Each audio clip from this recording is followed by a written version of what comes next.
Donald Trump ভারতের উপরে tax দ্বিগুণ করে দিয়ে কিনা বিপদে পড়েছে। মানে যারা এই অর্থনৈতিক বিষয়ে অভিজ্ঞ তারাই বলতে পারবে। কারণ এখানে যদি একটা শার্টের দাম 50 টাকা হয়, একটা জামার দাম যদি 50 টাকা হয়, 50% ট্যাক্স বাড়িয়ে দিয়ে সেটাকে 75 টাকা করে দিয়েছে, যাতে ভারতীয় পণ্য বাজারে না আসতে পারে।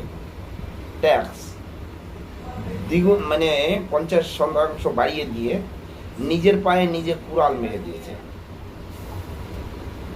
নিজের দেশেই, নিজের রাজনৈতিক মহলেই ডোনাল্ড ট্রাম্প নিজে ভৎসনা হয়েছে, সমালোচনার মুখে পড়েছে।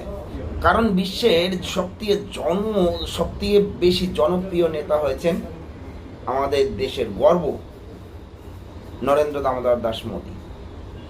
আর একেই হয়তো ঠেকাতে গিয়েছিল যে হয়তো ভারত এখন বিশ্ব স্থানে শ্রেষ্ঠ আসন নেবে, এটাই তার অঙ্গীকার ছিল।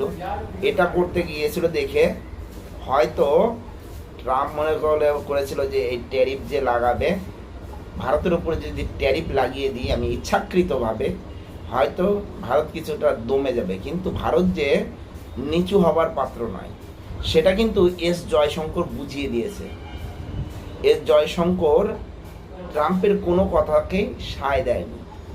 বাধ্য হয়ে এখন আমেরিকাতে ডোনাল্ড ট্রাম্প নিজে ভর্ৎসিত হচ্ছে, নিজে অপমানের মুখোমুখি হচ্ছে।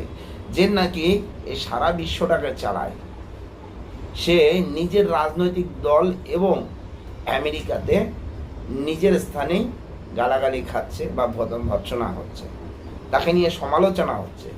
কেন লাগতে গেল মোদির সাথে, কেন লাগতে গেল ভারতের সাথে? বাধ্য হয়ে আজকে একদম ভেজা বেড়ালের মতো নিজে ক্ষমা চাইলেন আর বললেন যে ভারত আমাদের যেরকম বন্ধু ছিল সেরকমই বন্ধু, আমাদের ভিতরে কোনো অসুবিধা নেই। ডোনাল্ড ট্রাম্প বলছে এই কথা। তো যারা এই ভারতে খেয়ে যারা মোদিকে চোর বলে, মোদিকে গুন্ডা বলে, দাদাগিরি বলে বা যাই কিছু বলুক, বা তাদের যারা সমর্থনকারী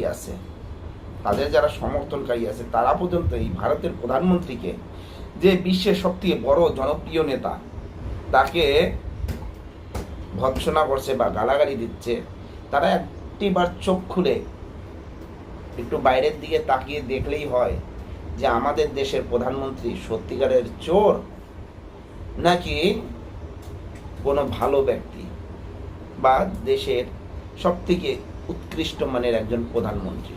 ভারতবর্ষে সবথেকে যদি সমালোচক কোনো ব্যক্তি থাকে, সেটা হচ্ছে আমাদের পশ্চিমবঙ্গের মুখ্যমন্ত্রী মমতা ব্যানার্জি।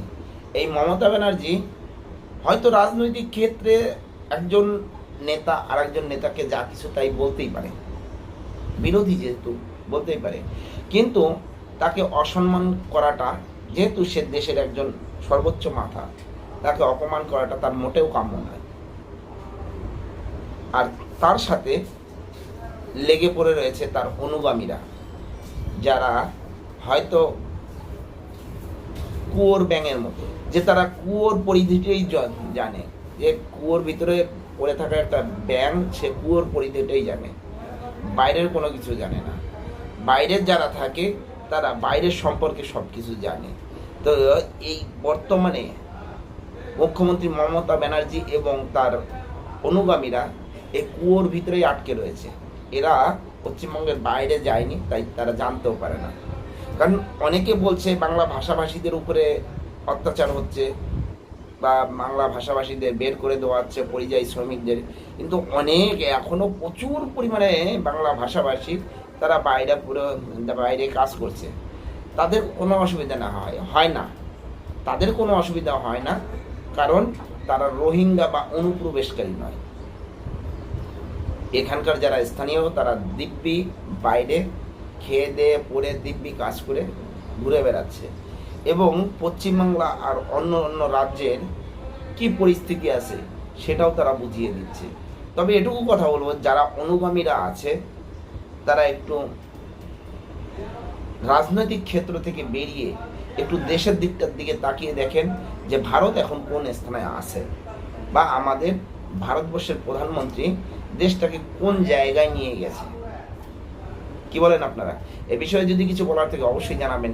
জয় হিন্দ, বন্দে মাতরম, ভারত মাতা কি জয়।